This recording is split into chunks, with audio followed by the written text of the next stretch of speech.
the question is, are we down to the last dollar? My answer is that this is not the first time we are down to the last dollar. There are many times we have reached to the position where we have reached to the last dollar. Uh, yes, we are almost down to the last dollar, and there are reasons for it which I can discuss with you. But yes, in the year 2023 and 24, we are actually yes down to the last dollar, and हमारे पास पैसे नहीं हैं कि हम अपनी foreign foreign की जो needs हैं, करंट जी अकाउंट की नीड है, वो पूरी कर बिल्कुल सकें. बिल्कुल बिल्कुल। तो ये तो ऑफ कोर्स हम सब एग्री करते हैं, लेकिन शबर भाई ये बताएं कि हम अक्सर ये बात करते हैं कि डॉलर तो हमारे पास नहीं है, लेकिन फिर भी डॉलर रेट जो है वो यहाँ पे स्टेबलाइज हुआ है, डॉलर वापस आया है, इम्प्रूव हुआ है।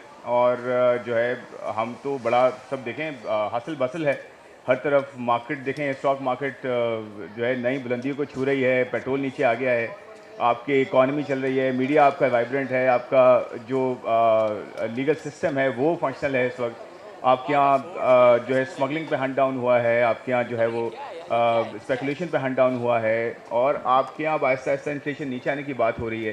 तो आप क्यों कह रहे हैं कि जी लास्ट हमारे पास अभी अभी बिल्कुल कुछ नहीं है और हम बिल्कुल जो है वो नहीं, देखिए, आखिरी उस पर हैं? मैं इस चीज़ को दो हिस्सों में डिवाइड करें. एक पाकिस्तान का फंडामेंटल प्रॉब्लम है कि we are down to the last dollar in a real sense, in a real economic sense. और एक जो हमारे पास टेम्परेरी कह लें, या एक रिलीफ हमें थोड़ा सा मिला है, उसको भी मैं एक्सप्लेन करूँगा कि क्यों मिला है. वो एक अलग सब्जेक्ट है, दोनों चीज़ों को मिलाएं नहीं. देखिए, मैं इसमें थोड़ा सा पाकिस्तान की जो फाइनेंशियल पोजीशन है उसके लिए मैं पाकिस्तान की थोड़ी सी तारीख में जाना चाहूँगा. पाकिस्तान की जो माशी तारीख है वो बहुत ज़्यादा खुशगवार नहीं है. सही। और अगर आप पाकिस्तान की माशी तारीख को स्टडी करें, तो अगर मैं उसको थोड़ा सा पीछे लेके जाऊं, और मैं अगर हम सबको रिवर्स करके 2002 में चले जाएं, तकरीबन 20 साल पहले, और 20 साल पहले का हम पाकिस्तान, बांग्लादेश और इंडिया और अदर एमर्जिंग इकोनॉमीज़ को कंपेयर करें पाकिस्तान के साथ, तो पाकिस्तान और अदर कंपैरेटिव इकोनॉमीज़ में कोई बहुत बड़ा फ़र्क नहीं था. ठीक। दूसरी बात जो है वो ये है कि पाकिस्तान के अपने अंदर भी हमारे पास जो उस वक्त करंट अकाउंट डेफिसिट हुआ करता था, नॉट रेमिटेंस को लगा के, रेमिटेंस की बात नहीं कर रहा मैं, इंपोर्ट और एक्सपोर्ट की बात कर रहा हूँ गुड्स की, वो 3 या 4 बिलियन डॉलर हुआ करता था. 4 बिलियन, 3 बिलियन, 2 बिलियन डॉलर का डिफरेंस हुआ करता था. आज 2023 में हमारा एक्सपोर्ट इंपोर्ट का डिफरेंस जो है वो 35 बिलियन डॉलर से ऊपर हो चुका है. सही।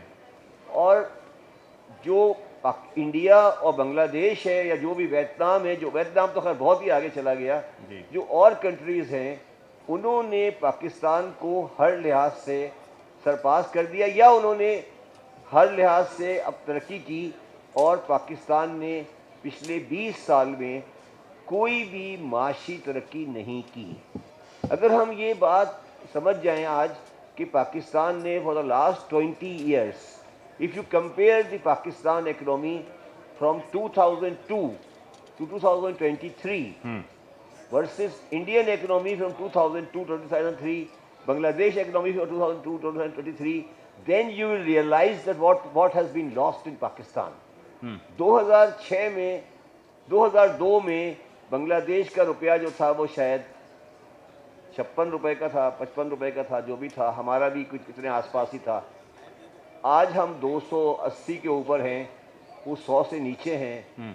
हमारा 280 है, मगर उसकी बुनियादी वजह ये है कि हम 2002 के बाद से हमारा कोई सियासी, पॉलिटिकल, कोई मुल्क जो है, रियासत स्टेट जो है वो ख़त्म हो गई, रियासत तबाह हो गई, रियासत मईशत को नहीं चला सकी, और रियासत एक स्टैग्नेशन पे चली गई. ठीक है, छोटा मोटा आगे पीछे आप चलते जाएं, मगर आपकी जो इकनॉमी थी वो तकरीबन स्टैग्नेशन में चली गई। आपका रोज़ाना का जो जो एक्सपोर्ट और इंपोर्ट का डिफरेंस था वो रोज़ाना बढ़ता जा रहा है, बढ़ता जा रहा है, और अब इतनी पोजीशन आ जाती है कि एक स्टेज पे जाकर आप बिल्कुल ज़ीरो पे आ जाते हैं। फिर आपको इमरजेंसीज और IMF और ये करना पड़ता है, फिर आपको थोड़ा सा रेस्पाइट मिलता है, फिर आप आगे चले जाते हैं। तो पिछले 20 साल में पाकिस्तान की मईशत जो है वो किसी भी लिहाज से ठीक नहीं हुई है। अब ये जो आपको जो थोड़ा बहुत वाइब्रेंसी नज़र आती है, थोड़ा लोगों में आपको नज़र आ रहा है कि आपको जो स्टॉक मार्केट चल रही है या ये चीज़ें चल रही हैं, ये किसी लॉन्ग टर्म चीज़ों की निशानदेही नहीं है, बल्कि ये एक टेम्परेरी कह लें या ये एक फेज़ है जो कि करेक्टिव मेजर है जो होना चाहिए, बट ये पाकिस्तान के लॉन्ग टर्म मसाइल का हल नहीं है। ये 20 साल में 2002 में से 2008 मुशर्रफ साहब की गवर्नमेंट थी, 2008 से 2013 जरदारी की गवर्नमेंट थी, 2013 से 2018 नवाज शरीफ की गवर्नमेंट थी, 2018 से 2021 PTI की गवर्नमेंट थी, 2022 PDM की गवर्नमेंट थी, और अब केयर टेकर है। इसमें सब टेस्ट हो गए, सारे कसूरवार सब टेस्ट हो गए, कोई बचा नहीं, सब कसूरवार सब हो गए, कोई नया पार्टी नहीं बची। अच्छा, और इसको आप मैं आसान कर देता हूँ, इसी को और एक मिसाल में ले लें।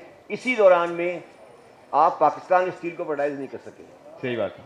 इसी दौरान में आप PIA को कुछ नहीं कर सके, इसी दौरान में आप डिस्को को कुछ नहीं कर सके। तो इसका मतलब है सब एक थे, सब एक साथ हैं, कोई ज़्यादा फर्क नहीं है, कोई 19-20 चल रहा है, कोई फर्क नहीं है। तो शबर भाई ये तो आज भी साथ हैं सारे, थोड़ा बहुत फर्क है, 19-20 का फर्क चल रहा है, बट बाकी सब एक स्टेटस के ऊपर चल रहा है। तो 20 सालों में हमने क्या खोया और क्या पाया, अब उसकी बुनियादी वजह ये है, मैं अब इस नतीजे में पहुंचा हूँ इस सारे सिस्टम को देखने के बाद कि पाकिस्तान के जो पाकिस्तान में अब दो तरह के लोग रहते हैं। एक वो जो है जो पाकिस्तान की मईशत की असली हालत को जानते हैं और समझते हैं कि इस मुल्क की माशी हालत क्या है। उन्होंने अपने बच्चों को बाहर सेटल करा दिया है और खुद तैयारी में बैठे हैं कि यहाँ से निकल जाए। बाकी ये कंट्री सेकंड ग्रेड लोग चला रहे हैं। सही है।